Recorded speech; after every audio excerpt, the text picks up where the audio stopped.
Whispers.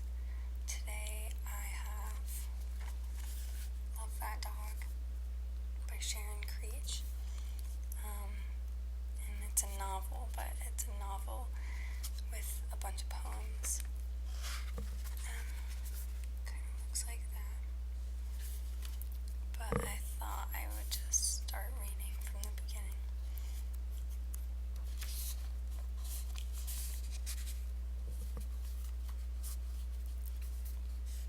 September 13th.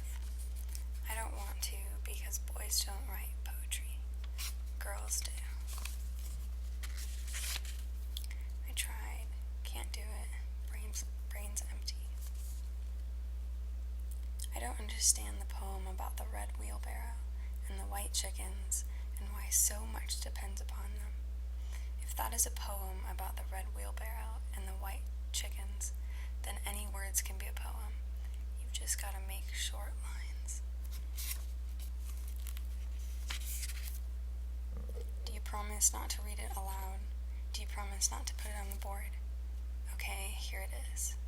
But I don't like it. So much depends upon a blue car splattered with mud speeding down the road. What do you mean? Why does so much depend upon a blue car? Why didn't you say before that I had to tell why? The wheelbarrow guy didn't tell why.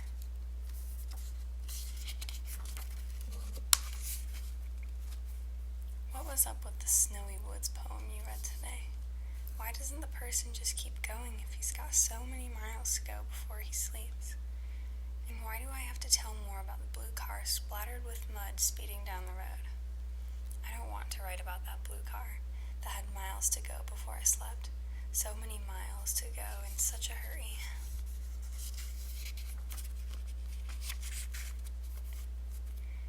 I'm so sorry to say I did not really understand the Tiger Burning Bright poem, but at least it sounded good in my ears. Here's the blue car with tiger sounds. Blue car, shining bright in the darkness of the night. Who could see you speeding by like a comet in the sky? I could see you in the night, blue car, shining bright. I could see you speeding by like a comet in the sky. Some of the tiger sounds are still in my ears, like drums beating.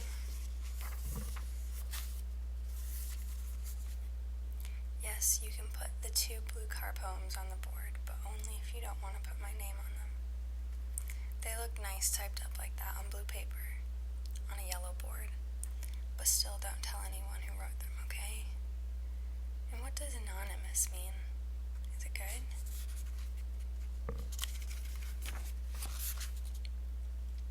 I don't have any pets, so I can't write about one, and especially I can't write a poem about one. Yes, I used to have a pet. I don't want to write about it. You're gonna ask me why. Why not? Right?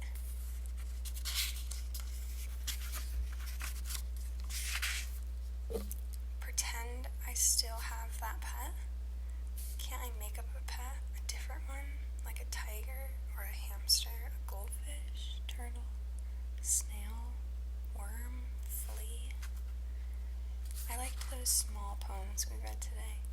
When they're small like that, you can read a whole bunch in a short time, and then in your head are all the pictures of all the small things from all the small poems. I liked how the kitten leaped in the cat poem, and how you could see the long head of the horse in the horse poem. And I especially liked the dog poem. In the dog poem, because that's how my yellow dog used to lie down, with his tongue all limp and his chin between his paws, and how he sometimes chomped at a fly, and then sleep in his loose skin, just like that poet, Miss Valerie Worth, says in her small dog poem. Why do you want to type up what I wrote about reading the small poems? It's not a poem, is it? I guess you can put it on the board if you want to, but don't put my name on it in case other people think it's not a poem.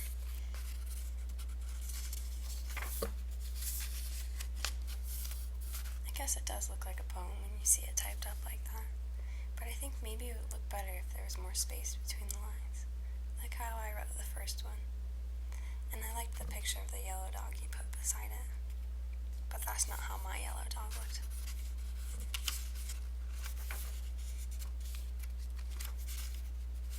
I really, really, really did not get past the pasture poem you read today. I mean, somebody's going out to the pasture to clean the spring and get the little tottery calf while he's out there, and he isn't going to be alone long, and he wants you. Who is you? To come too.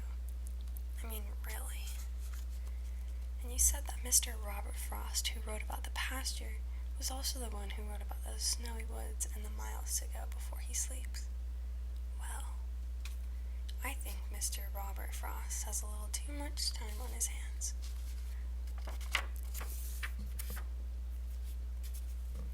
Remember the wheelbarrow poem you read the first week of school? Maybe the wheelbarrow poet was just making a picture with words, and someone else, like maybe his teacher, typed it up, and then people thought it was a poem because it looked like that, typed up like that. And maybe that's the thing that happened with Mr. Robert Frost. Maybe he was just making words about the snowy woods and the pasture, and his teacher typed them up, and they looked like poems. So people thought they were poems. Like how you did with the blue car things about and reading the small poem things on the board. Typed up, they look like poems, and the other kids are looking at them, and they think they're really poems, and they're saying, "Who wrote that?" We were going for a drive, and my father said, "We won't be gone long. You come too." And so I went, and we drove until we stopped at a red brick building with a sign in blue letters, Animal Protection Shelter. And inside we walked down a long cement path, past cages with all kinds of dogs, big and small, fat and skinny.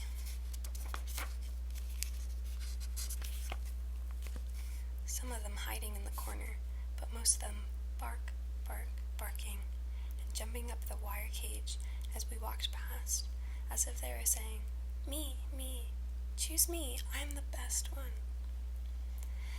And there's where we saw the yellow dog, standing against the cage with his paws curled around the wire and his long red tongue hanging out and his big black eyes looking a little sad and his long tail wagging as if he were saying, me, choose me.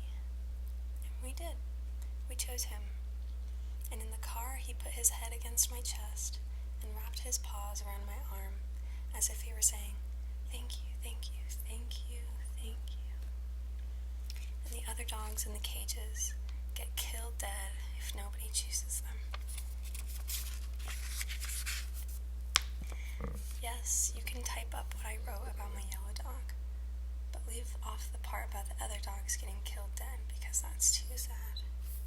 And don't put my name on it, please. And maybe it would look good on yellow paper. And maybe the title should be, You Come Too.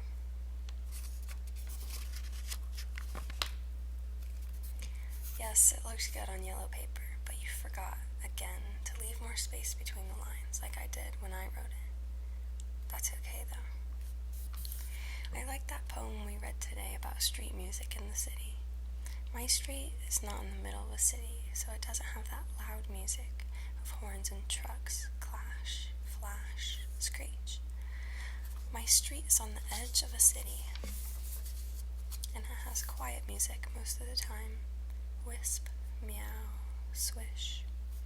My street is a thin one with houses on both sides, and my house is the white one with the red door. There's not too much traffic on my street, not like the middle of a city. We play in the yards and sometimes in the street, but only if a grown-up or the big kids are out there too, and they will shout, "Car!" if they see a car coming down the street. At both ends of our street are yellow signs that say, "Caution, children at play," but sometimes the cars pay no attention and speed down the road as if they're in a big hurry with many miles to go before they sleep. That was so great, those poems you showed us, where the words make the shape of the thing that the poem is about. Like the one about an apple that was shaped like an apple, and the one about the house that was shaped like a house. My brain was popping when I looked at those poems. I never knew a poet person could do that funny thing, kind of a thing. I tried one of those poems that looks like what it's about.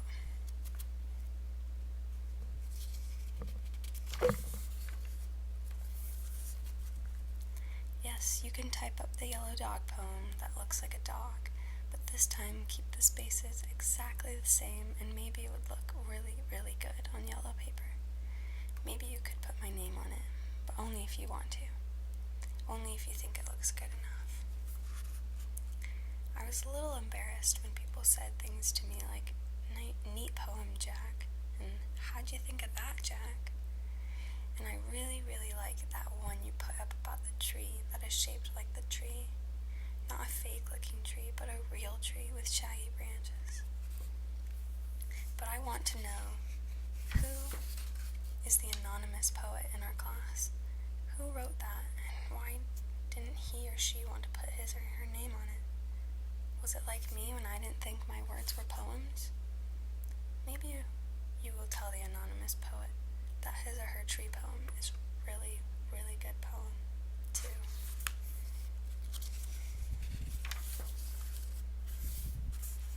That was the best poem you read yesterday by Mr. Walter Dean Myers. The best poem ever. I'm so sorry I took the book home without asking. I only got one spot on it, and that's why the page is torn. I tried to get the spot out. I copied the best poem and hung it on my bedroom wall right over my bed, where I can see it when I'm lying down. Maybe you could copy it too and hang it on the wall in our class, where we can see it when we are sitting at our desks doing stuff.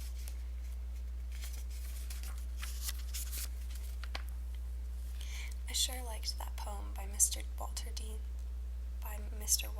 Myers called "Love That Boy." Because of two reasons I liked it. One is because my dad calls me in the morning just like that. He calls, "Hey there, son."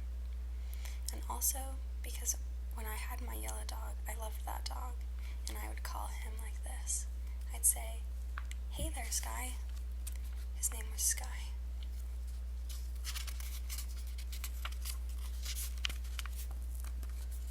My yellow dog followed me everywhere. Every which way I turned, he was there, wagging his tail and slobber coming out of his mouth when he was smiling at me, all the time, as if he was saying, "Thank you, thank you, thank you, thank you for choosing me," and jumping up on me with his shaggy, straggly paws on my chest like he was trying to hug the insides right out of me. And when us kids were playing outside, kicking the ball, he'd chase after it and put it with his nose, push, push, push, and getting slobber all over the ball, but no one cared because he was such a funny dog. That dog Sky, that scraggly, furry, smiley dog Sky. And I'd call him every morning, every evening, "Hey there, Sky." Yes, you can type up what I wrote about my dog Sky, but don't type up the other secret one I wrote, the one all folded up in the envelope with tape on it. That one uses too many of Mr. Walter Dean Myers' words, and maybe Mr. Walter Dean Myers would get mad about that.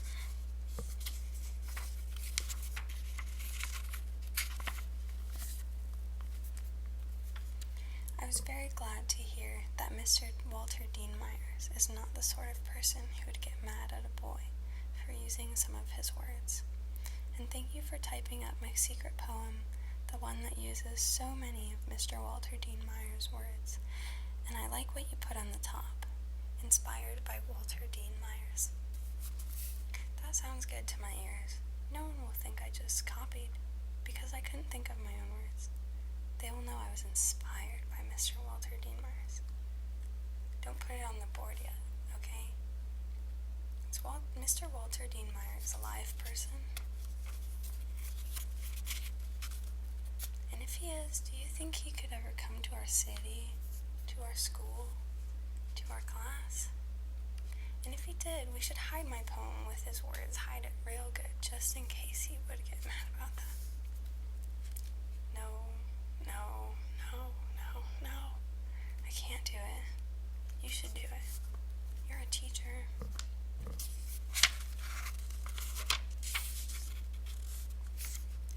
I don't agree that Mr. Walter Dean Myers might like to hear from a boy who likes his poems. I think Mr. Walter Dean Myers would like to hear from a teacher who uses big words and knows how to spell and to type.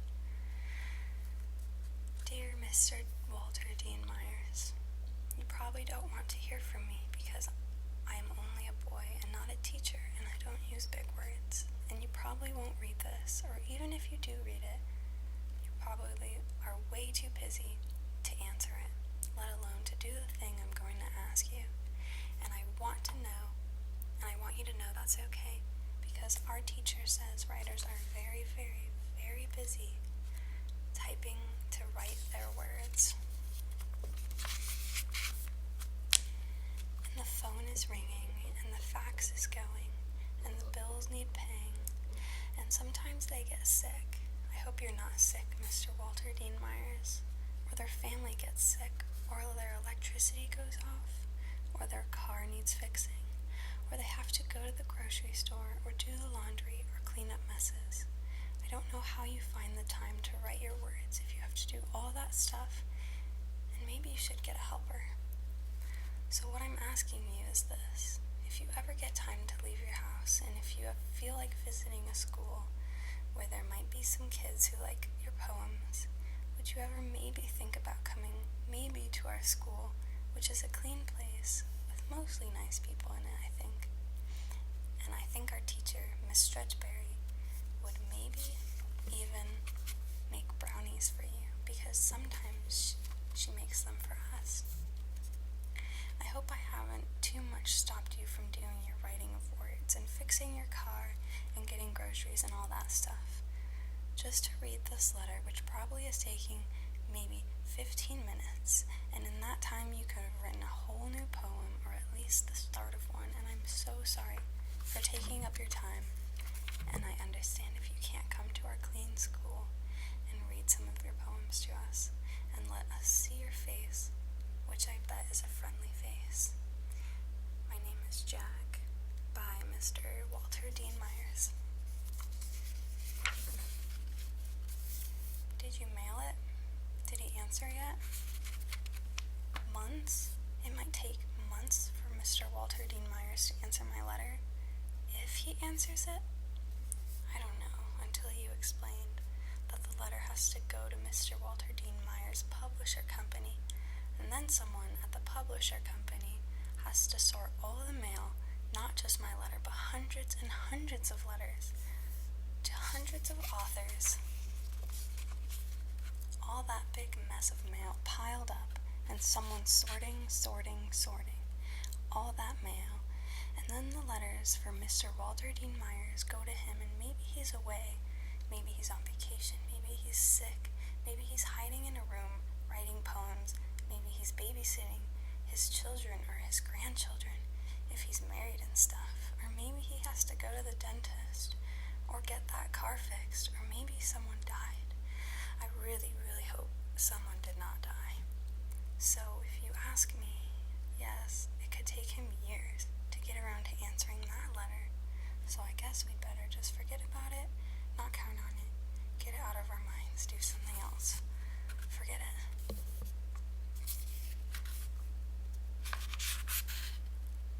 Sometimes when you're trying not to think about something, it keeps popping back into your head, and you can't help it. You think about it, and think about it, and think about it, until your brain feels like a squashed pea. Yes, you can type up the thing about not trying to think about something, but you better leave my name off it, because it was just words coming out of my head, and I wasn't paying too much attention to which words came out when. Maybe you could show me how to use the computer, and then I could type up my own words.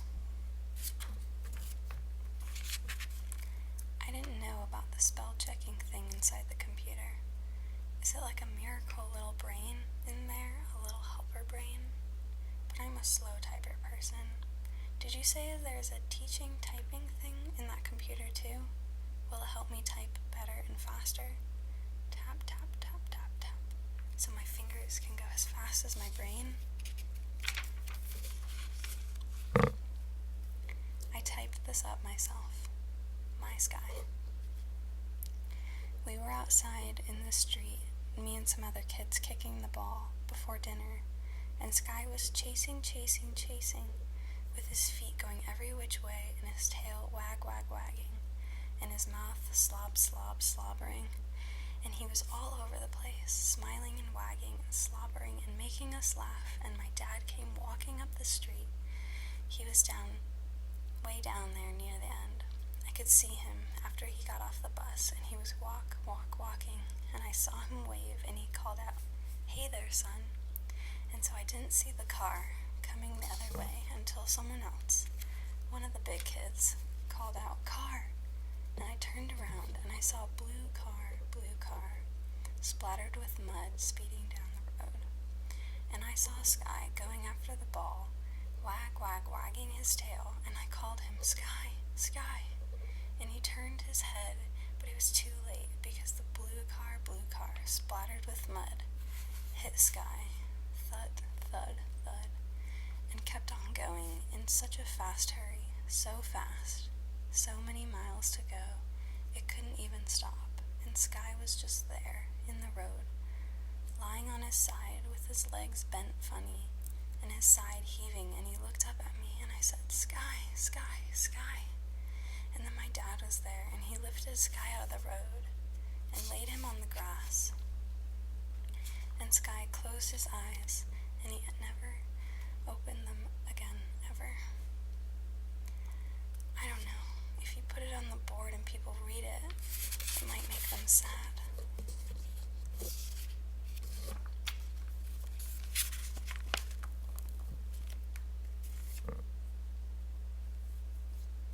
Okay, I guess I'll put my name on it.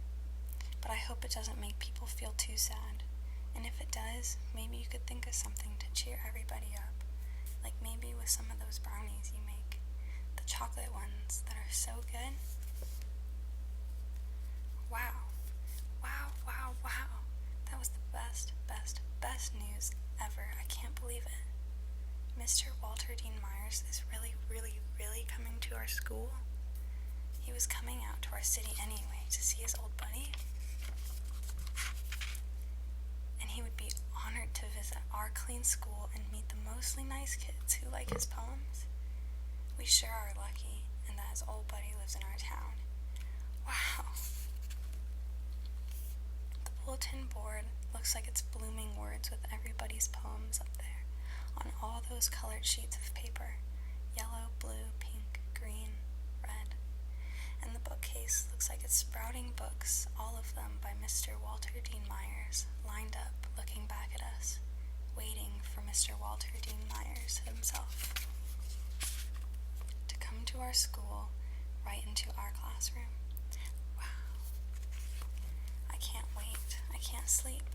Are you sure you hid my poem that was inspired by Mr. Walter Dean Myers? I don't want to do anything to upset him. Mr. Walter Dean Myers Day. I never in my whole life ever heard anybody who could talk like that, Mr. Walter Dean Myers. All of my blood in my veins was bubbling, and all the thoughts in my head were buzzing, and I wanted to keep Mr. Walter Dean Myers at our school forever.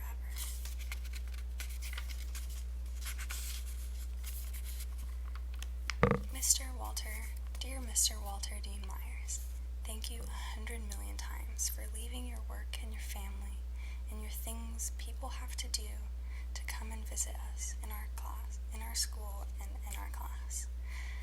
We hope you liked your visit.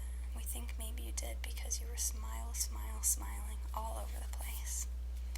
And when you read your poems, you had the best voice, low and deep and friendly and warm, like it was reaching out and wrapping us all in a big squeeze.